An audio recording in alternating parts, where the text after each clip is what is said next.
Lei número 14.818, de 16 de janeiro de 2024. Institui incentivo financeiro educacional na modalidade de poupança aos estudantes matriculados no ensino médio público e altera a Lei número 13.999, de 18 de maio de 2020, e a Lei número 14.075, de 22 de outubro de 2020. O Presidente da República faço saber que o Congresso Nacional decreta e eu sanciono a seguinte lei. Artigo 1º. Esta lei institui incentivo financeiro educacional na modalidade de poupança, destinado à permanência e à conclusão escolar de estudantes matriculados no ensino médio público. Parágrafo 1º.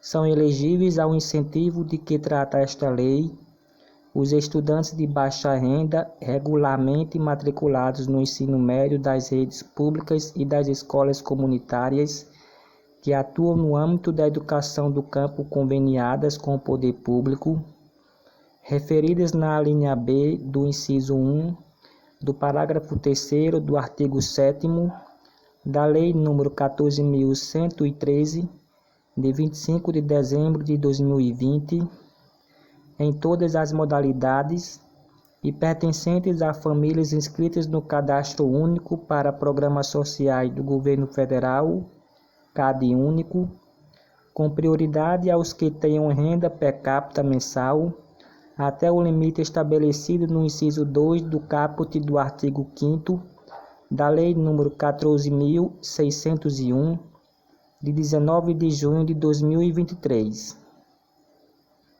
Parágrafo 2º. Para a modalidade de educação de jovens e adultos, EJA, são elegíveis ao incentivo de que trata esta lei os estudantes de 19 a 24 anos. Parágrafo 3º.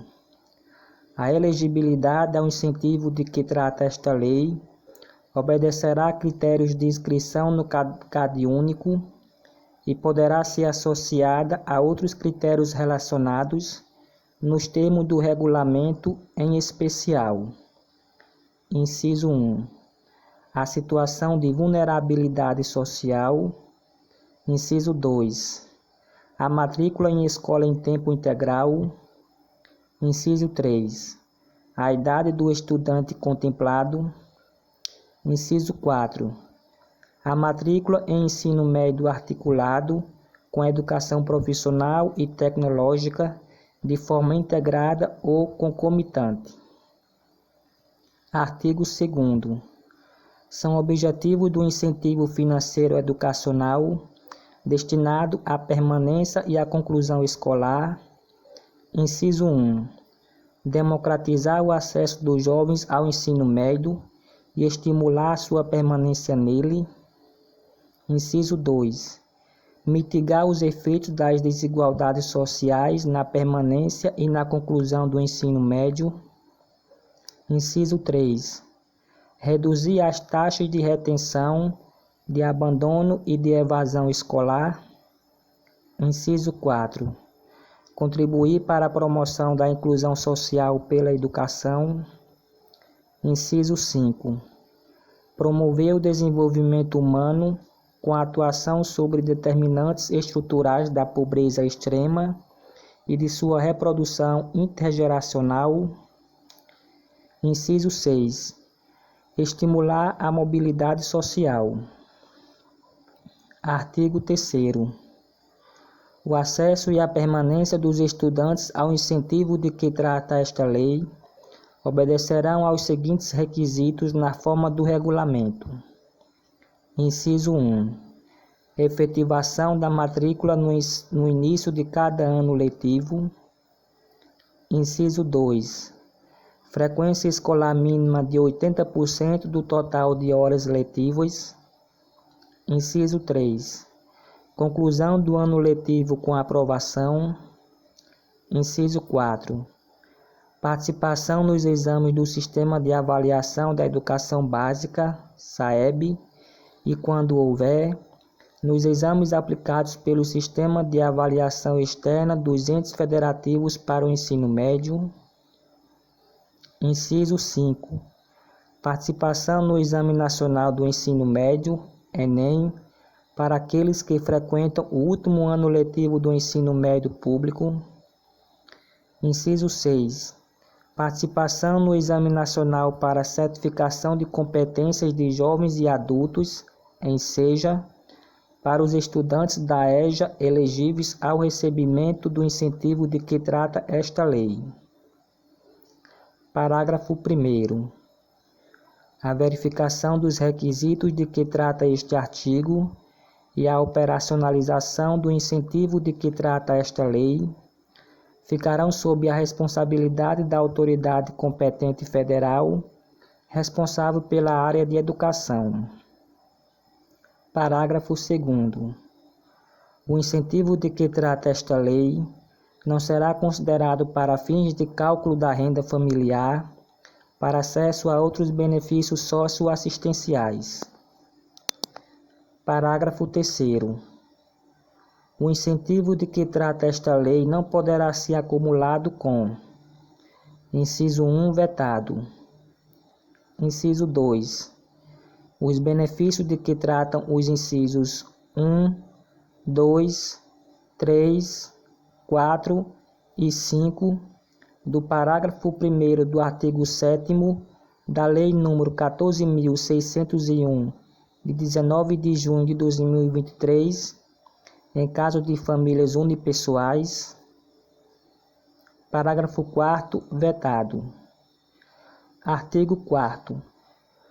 Os Estados, o Distrito Federal e os municípios colaborarão e prestarão as informações necessárias à execução do incentivo de que trata esta lei, a fim de possibilitar o acesso dos estudantes matriculados nas respectivas redes de ensino a esse incentivo, nos termos do regulamento. Parágrafo único. Os Estados, o Distrito Federal e os municípios colaborarão e prestarão as informações necessárias ao controle do programa e incentivarão a participação social no que se refere ao seu acompanhamento. Artigo 5º. Os valores, as formas de pagamento e os critérios de operacionalização, de saque e de utilização do incentivo de que trata esta lei serão estabelecidos na forma do regulamento. Parágrafo 1º.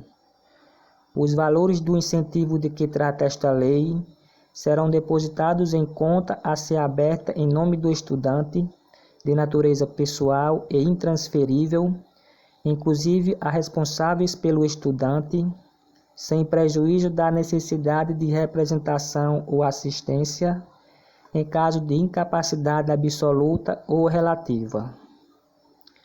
Parágrafo 2º. Para a operacionalização da conta de que trata o parágrafo 1º deste artigo, será possível a utilização da conta do tipo Poupança Social Digital, nos termos da Lei nº 14.075, de 22 de outubro de 2020. Parágrafo 3º. É facultado ao estudante, na forma do regulamento, aplicar parte dos recursos da poupança de que trata esta lei em títulos públicos federais ou em valores mobiliários, especialmente os formatados para os estudos realizados na educação superior. Parágrafo 4º. Os aportes vinculados aos requisitos de que tratam os incisos 1 e 2 do caput do artigo 3º desta lei deverão ser efetuados ao menos 9 vezes ao longo de cada ano e poderão ser resgatados a qualquer momento. Parágrafo 5º. Os aportes vinculados aos requisitos de que tratam os incisos 3 e 5 do caput do artigo 3º desta lei somente poderão ser resgatados após a obtenção do certificado de conclusão do ensino médio. Parágrafo 6º, vetado. Parágrafo 7º. Os aportes de que tratam o parágrafo 5º deste artigo deverão corresponder a, no mínimo, 1/3 do valor total dos aportes do incentivo financeiro educacional desta lei, efetuados na conta de cada estudante. Parágrafo 8º. Em caso de não cumprimento dos requisitos de que trata o artigo 3º ou de desligamento do estudante, somente os valores dos incentivos depositados em conta em nome do estudante, relativos à conclusão do ano letivo com a aprovação e a participação no Enem, retornarão ao fundo de que trata o artigo 7º desta lei. Artigo 6º. Os efeitos do não cumprimento dos requisitos antes da conclusão do ensino médio e as hipóteses de desligamento do estudante do incentivo de que trata esta lei serão definidos em regulamento. Artigo 7º. Para fins de operacionalização do incentivo de que trata esta lei, é a União autorizada a participar, no limite global de até 20 bilhões de reais, de fundo que tenha por finalidade custear e gerir o incentivo estabelecido nesta lei. Parágrafo 1º. A integralização de cotas pela União será autorizada nos termos do regulamento. Parágrafo 2º. A representação da União na Assembleia de Cotistas dar-se-á na forma estabelecida no inciso 5 do caput do artigo 10 do Decreto-Lei nº 147, de 3 de fevereiro de 1967. Parágrafo 3º. O fundo de que trata o caput deste artigo, inciso 1, não poderá contar com qualquer tipo de garantia ou aval por parte do poder público e responderá por suas obrigações até o limite dos bens e direitos integrantes de seu patrimônio. Inciso 2.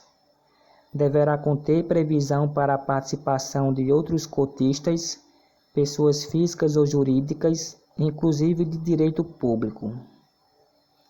Parágrafo 4º. É autorizada a utilização dos superávites financeiros do fundo a que se refere o artigo 46 da Lei nº 12.351, de 22 de dezembro de 2010, apurados entre 2018 e 2023, como fonte de recursos para a integralização do fundo a que se refere o caput deste artigo, no limite máximo de 13 bilhões de reais. Artigo 8º.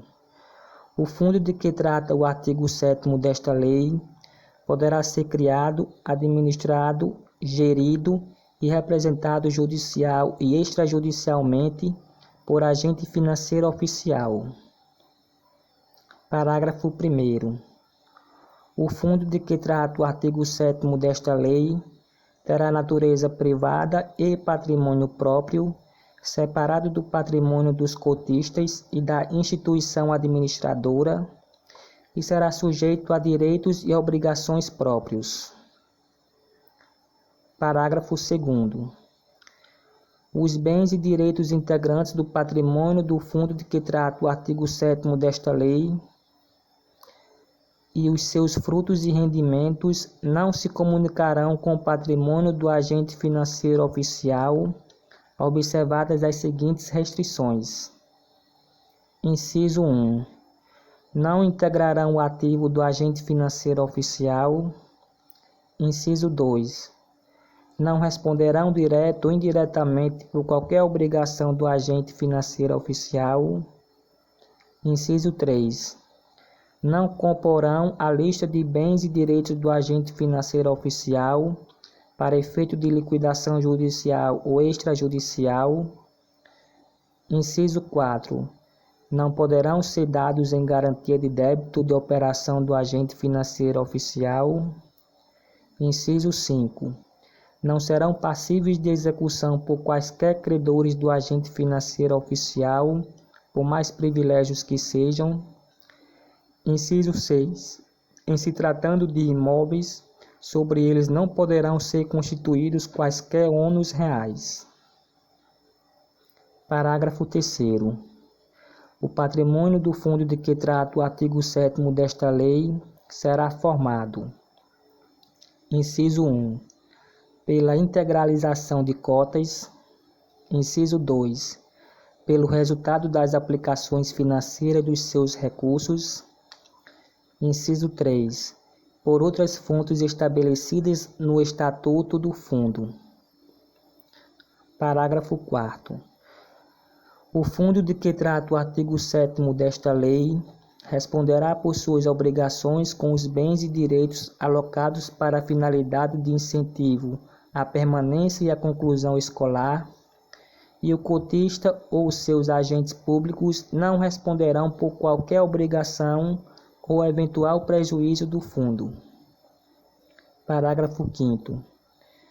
É permitida aos Estados, ao Distrito Federal e aos municípios a participação no fundo de que trata o artigo 7º desta lei, por meio da integralização de cotas a que se refere o inciso 1 do parágrafo 3º deste artigo, na forma estabelecida em regulamento. Parágrafo 6º. O saldo positivo decorrente de aporte existente ao final da poupança de que trata esta lei será integralmente revertido aos cotistas públicos ou privados. Artigo 9º.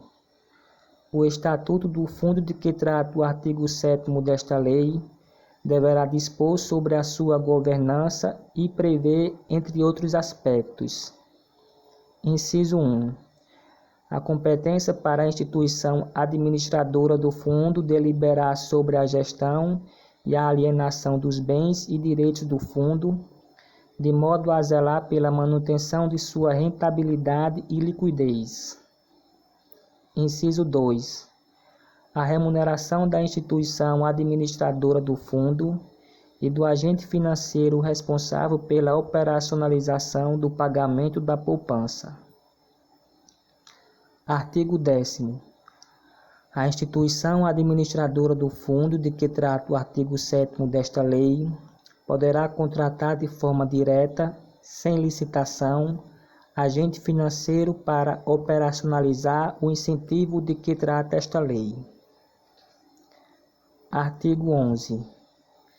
É autorizada a transferência nos termos da legislação para o fundo de que trata o artigo 7º desta lei. Inciso 1. De valores não utilizados para garantia de operações com recursos do Fundo Garantidor de Operações, FGO, a que se refere a Lei nº 13.999, de 18 de maio de 2020, bem como de valores recuperados na forma do artigo 25 da Lei nº 14.690, de 3 de outubro de 2023, caso em que ficará afastado o disposto no parágrafo 2º do artigo 6º da Lei nº 13.999, de 18 de maio de 2020. Inciso 2. De valores não utilizados para garantia de operações com recursos do Fundo de Garantia de Operações de Créditos Educativo, FGEDUC, a que se refere o inciso 3 do caput do artigo 7º da Lei nº 12.087, de 11 de novembro de 2009, parágrafo 1º.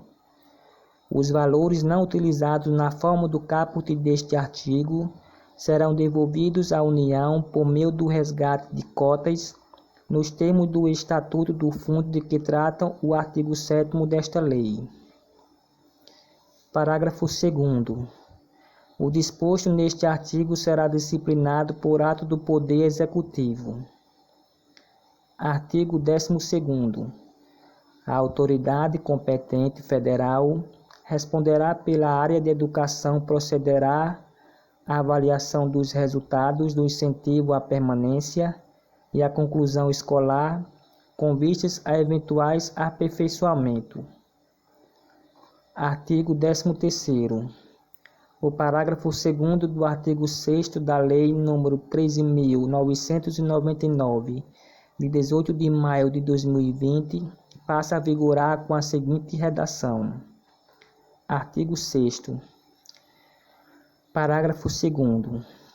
O valor não utilizado para garantia das operações contratadas nos períodos a que se refere o caput do artigo 3º desta lei, assim como os valores recuperados, inclusive no caso de inadimplência, deverão ser utilizados no fundo destinado à concessão de incentivo financeiro educacional, na modalidade de poupança, à permanência e à conclusão escolar de estudantes matriculados no ensino médio público ou devolvidos à União a partir de 2025, nos termos em que dispuser o Poder Executivo, para serem integralmente utilizados para pagamento da dívida pública de responsabilidade do Tesouro Nacional. Artigo 14º. O caput do artigo 3º da Lei nº 14.075, de 22 de outubro de 2020, passa a vigorar acrescido do seguinte inciso. 7. Artigo 3º, inciso 7. De incentivo financeiro educacional ao estudante para permanência e conclusão escolar no ensino médio público. Artigo 15º.